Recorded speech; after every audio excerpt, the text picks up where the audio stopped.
മലയാളക്കരയിൽ നിന്നും ഒരു മഴക്കാലത്തെ ആവോളം നിറച്ച് കബനി നദി കന്നഡയുടെ അതിരുകൾ കടക്കുന്നു. കാടതിർത്തിയും കടന്ന് കബനി കിഴക്കിൻ്റെ ദിശ തേടി പരന്നൊഴുകുമ്പോൾ തീരങ്ങളിലേക്ക് ഒരു കാർഷിക സംസ്കൃതിയും വിതറുന്നു. നാട്ടുവഴികളും വയൽ കാഴ്ചകളും വരച്ചിടുന്ന ഒരു ഗ്രാമചിത്രമാണ് മച്ചൂർ എന്ന മാൽഗുഡി.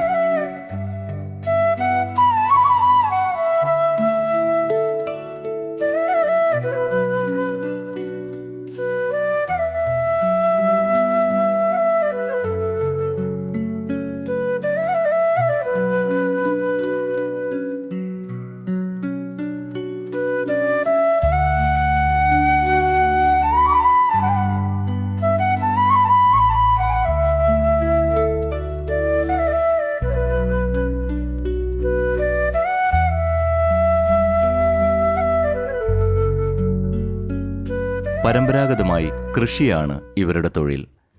ഈ മാറിയ കാലഘട്ടത്തിലും നെൽവയലുകളെ ഇന്നും നിലനിർത്തുന്നത് ഇവരുടെ കാർഷിക ജീവിതമാണ്. അന്നം തരുന്നവർ ദൈവത്തെപ്പോലെയാണെങ്കിൽ അന്നം വിളയിക്കുന്നവരും ദൈവത്തെപ്പോലെയല്ലേ? ഇവർ ഈ കറുത്ത മണ്ണിനോടും മാറുന്ന കാലാവസ്ഥയോടും കൃഷി നശിപ്പിക്കാൻ വരുന്ന വന്യജീവികളോടും അധികൃതരോടും മല്ലടിച്ചു വിളയിക്കുന്ന ഓരോ മണി അന്നമാണ് നമ്മുടെയൊക്കെ ജീവൻ നിലനിർത്തുന്നത്.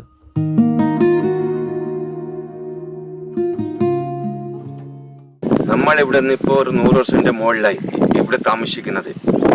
അച്ഛൻ്റെ കാലത്ത് നിന്ന് ഇവിടെ താമസിക്കുന്നതാണ്. ഇത് ഈ ഭൂമിക്ക് പട്ടിയൊന്നുമില്ല.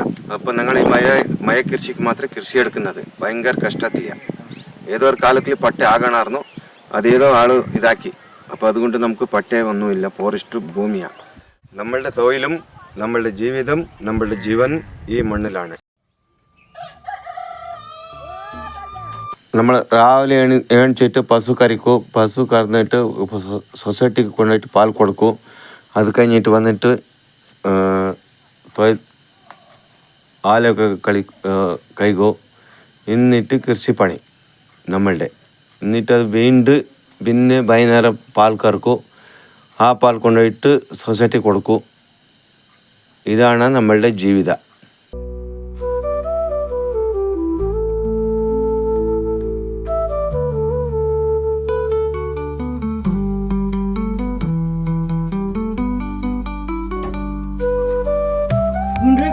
ಜಲ್ದಿ ಫೋನ್ ಮಾಡ್ಬೇಕಂದ್ರೆ 250 ಕೊಯ್ನ ಕಟ್ಬೇಕಾಯ್ತದ ಅಷ್ಟೇ.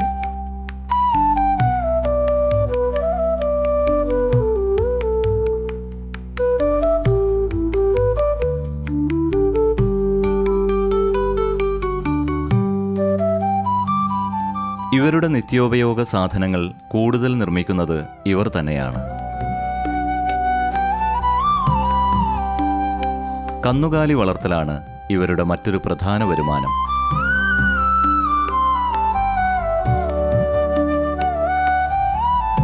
സ്ത്രീകൾ മണ്ണിൽ അധ്വാനിച്ചും കാലി വളർത്തിയും കിട്ടുന്ന വരുമാനം സംഘങ്ങളിലൂടെ സ്വരുക്കൂട്ടി വെച്ച് വറുതിയുടെ കാലത്ത് നിത്യച്ചെലവിനെടുക്കുന്നു.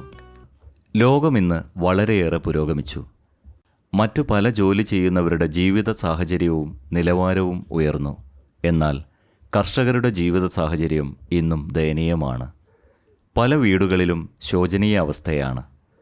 എങ്ങും ദയനീയതയാർന്ന മുഖങ്ങൾ, കാലത്തിൻ്റെ മാറ്റങ്ങൾ അറിയാത്തതുപോലെയുള്ള ജീവിതങ്ങൾ.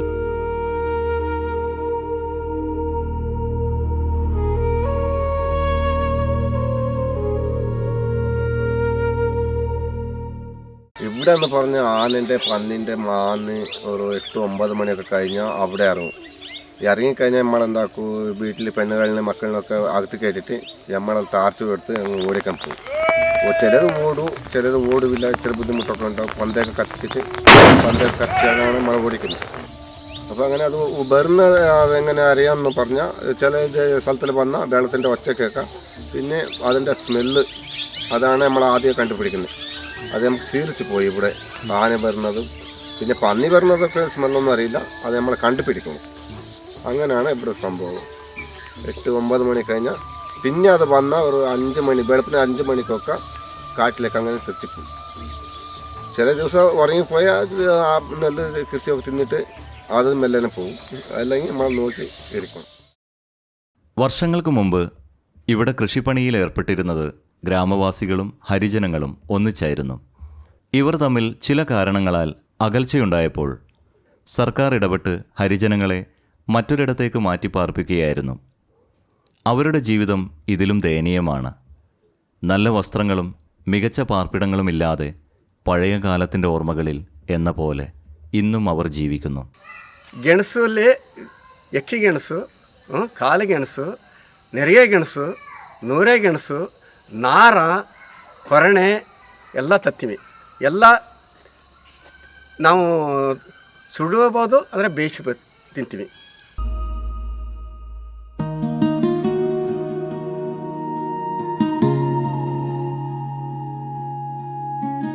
ഇവിടെയുള്ള നെൽവയലുകൾ തരിശായി കിടക്കാം. ഈ പച്ചത്തുരുത്തും പശുവും വയൽക്കിളിയും കാണാമറയത്താകാം. പുതുതലമുറയ്ക്ക് മറ്റു ജോലികളിൽ നിന്നും ലഭിക്കുന്ന വരുമാനം കൃഷിയിൽ നിന്നും ലഭിച്ചില്ലെങ്കിൽ.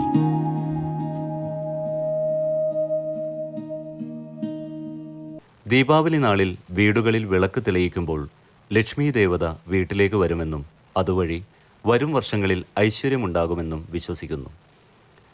വരും വർഷങ്ങളിൽ ഇവർക്ക് ഐശ്വര്യപൂർണമായ ജീവിതമുണ്ടാവട്ടെ എന്ന് നമുക്കും പ്രാർത്ഥിക്കാം.